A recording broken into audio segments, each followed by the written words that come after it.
Yo tout le monde, j'espère que vous allez tous très bien. Je vous retrouve aujourd'hui pour une nouvelle vidéo et comme vous l'aurez vu dans le titre, on va parler écriture. Euh, alors la dernière fois, je crois que je vous avais parlé de ma saga Elite euh, que j'écris, enfin que je suis supposée écrire. Je suis censée écrire le tome 6, le dernier tome de la saga, même s'il y aura une saga compagnon à côté. euh, Ça me fait un petit quelque chose, comme je vous l'ai dit. Il faut vraiment que je m'y mette. Mais j'ai 3 milliards d'autres projets.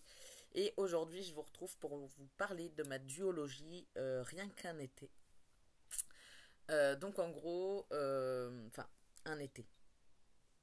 La duologie, c'est un été. Le premier tome, c'est Rien qu'un été. J'ai pas mon exemplaire auteur sous la main. J'en ai pourtant deux, hein.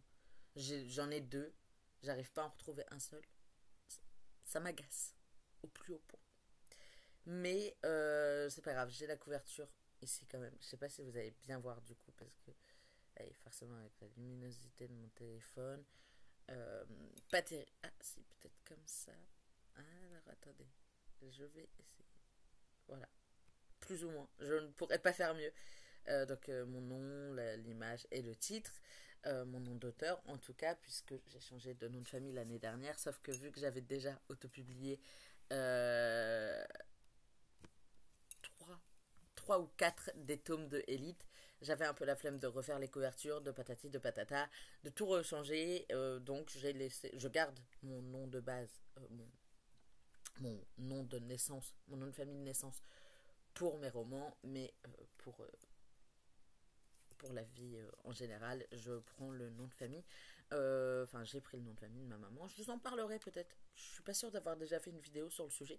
Je vous en parlerai peut-être dans une vidéo. Mais aujourd'hui, ce n'est pas le sujet. Euh, Rien qu'un été, c'est l'histoire de Julia.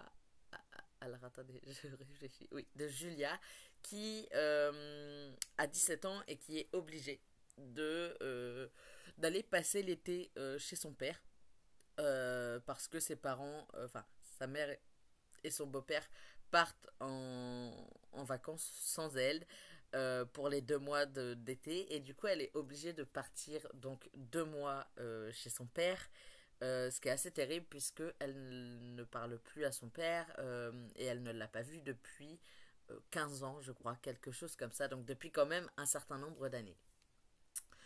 Son père est parti quand elle était petite, elle lui en veut beaucoup et elle est quand même obligée en fait d'aller chez lui. Euh, elle, Elle se dit que ça va être le pire été de sa vie, que ça va être une vraie galère en fait d'être chez son père.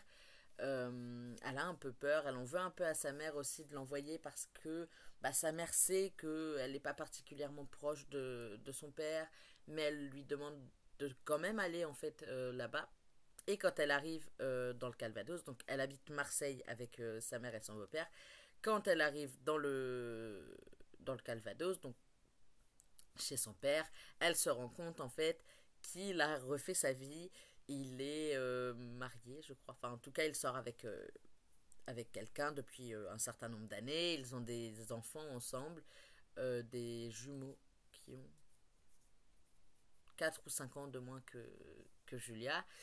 Euh, donc, c'est encore pire en fait pour Julia qui du coup est bien décidée à passer en fait l'été enfermée dans sa chambre, à dessiner, à écouter de la musique, à lire des BD, à faire sa petite vie en fait, jusqu'au moment où son père invite leurs voisins à venir manger, donc un homme et sa fille, euh, fille qui a 19 je crois qu'elle a 19 ans, si je dis pas de bêtises.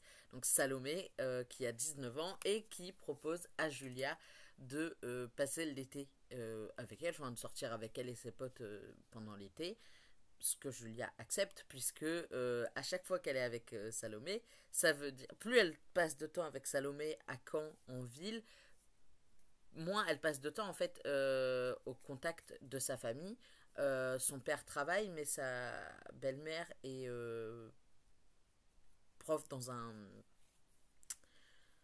collège, je crois, dans le collège de ses enfants.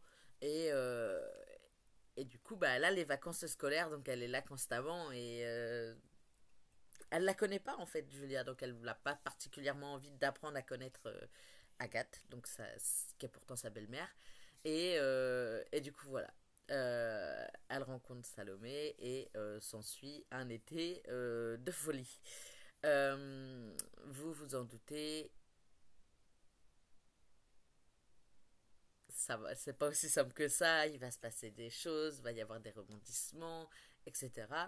Et à la fin en fait du tome 1, je me suis dit que pourquoi pas au final faire un deuxième tome, un tome un petit peu spin-off. Non, pas du tout. Il y aura peut-être un spin-off quand même sur les deux meilleurs amis de Julia, mais un tome en fait qui les retrouve quelques années plus tard, puisque mais que dont la lecture ne sera pas obligatoire. Je vous explique pourquoi. Parce que du coup, le tome 1, je vais pas vous mentir, c'est sad end. Euh, Ça se finit mal.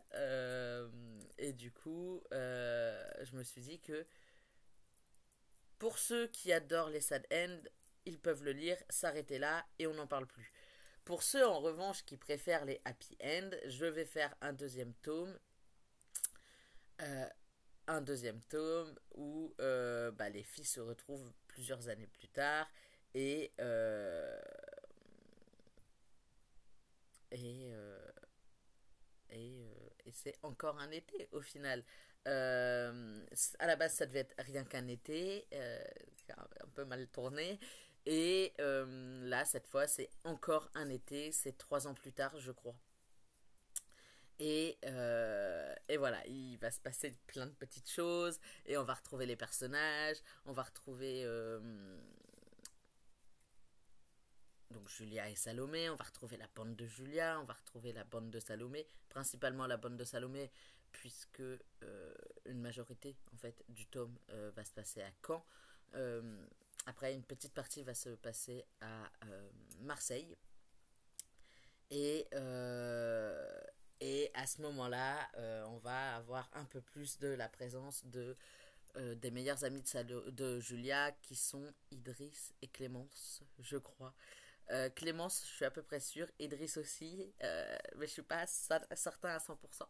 Mais c'est pas grave, on va faire comme ça. C'est pas un drame. Mais du coup, voilà, on va en découvrir un peu plus sur eux. Et je pense faire un tome, en fait, sur eux. Un tome compagnon qui sera pas obligatoirement à lire, mais qui sera là quand même pour suivre un peu leurs folles aventures. Parce que dans le tome 1, on les voit très peu, donc au final, on va pas vraiment s'attacher à eux, si bien que j'en ai oublié leur prénom. Alors que les jumeaux, les petits frères de Julia, les amis de Salomé, etc., et les love interest secondaires, enfin les anciens love interest, les ex des deux filles, j'ai leur prénom en tête, c'est bien marqué, c'est bien ancré, etc. D'un autre côté, Clémence et Idriss, si c'est comme ça qu'ils s'appellent, comme vous le constatez, j'ai du mal à me souvenir de leur prénom. Donc voilà, on peut pas vraiment s'attacher à eux dans ce tome-là, puisque, enfin dans le premier tome, puisque puisqu'au final, on n'a pas assez d'éléments sur eux. On sait juste qu'il se passe quand même quelque chose d'assez fort au niveau de Clémence. Euh, que Idriss aussi est un petit peu dans la merde à un moment. Enfin bref, euh, il y a quand même pas mal de choses qui se passent mais de loin en fait on suit en fait Julia qui apprend ces trucs, qui nous parle un peu de ses meilleurs amis, mais pas plus que ça au final. Et dans le tome 2 ils seront un peu plus présents, puisqu'il y a une partie qui se passera totalement euh, à Marseille, là où du coup Julia a sa vie, Julia a ses amis, elle s'entend toujours très bien avec Idriss et Clémence. On va partir du principe qu'ils s'appellent comme ça, parce que je vais les appeler comme ça quoi qu'il arrive toute la journée, enfin toute la vidéo. Donc voilà. On va apprendre un peu plus, on va en apprendre un peu plus sur eux et il y a moyen qu'on s'attache un peu plus à eux. Si je m'attache vraiment à eux, vraiment beaucoup, je pense faire un tome compagnon du coup sur eux, découpé en quelque sorte en deux parties. La première partie qui se passe pendant le premier été, euh, où il se passe quand même beaucoup de choses. Pour eux, même s'ils sont loin, qu'on ne sait pas tout. Et une deuxième partie qui se passe donc du coup 3 ans plus tard et qui du coup est un petit peu complexe et qui va débloquer des choses au final.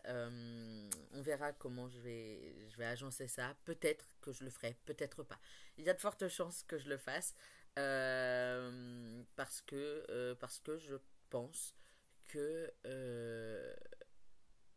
Idriss et Clémence ont le droit à leur propre tome. Et je pense peut-être faire un autre tome parce que dans les amis de Salomé, il y a une fille, deux gars. La fille est la jumelle d'un des gars, mais l'autre n'a aucun lien avec eux. Et je pense peut-être faire un tome où ils sortent ensemble et où ça va poser quelques soucis, notamment par rapport aux jumeaux qui lui se retrouvent en fait entre sa soeur jumelle et son meilleur pote. Enfin, on verra, mais je pense faire un petit truc comme ça. Euh, et on verra où l'avenir va me mener, puisque là je fais des plans sur la comète, à tout moment tout change, Clémence elle finit par sortir avec quelqu'un d'autre qu'Idriss, enfin, on verra bien, on verra comment je vais agencer ça, comment je vais tourner ça, mais, euh, mais voilà, c'est dans mes projets, j'espère le finir avant cet hiver, comme ça je peux le sortir au printemps l'année prochaine. Et du coup, comme ça, l'été prochain, il y aura la suite en fait. Euh, on verra. Je vous tiendrai au courant, je pense, de mon évolution, de mon avancée de ce tome 2. Je vous tiendrai au courant de savoir s'il va y avoir des tomes compagnons au final ou pas du tout. Et, euh, et, euh, et voilà. Je vous fais des gros bisous et je vous dis à très bientôt pour une nouvelle vidéo. Bye.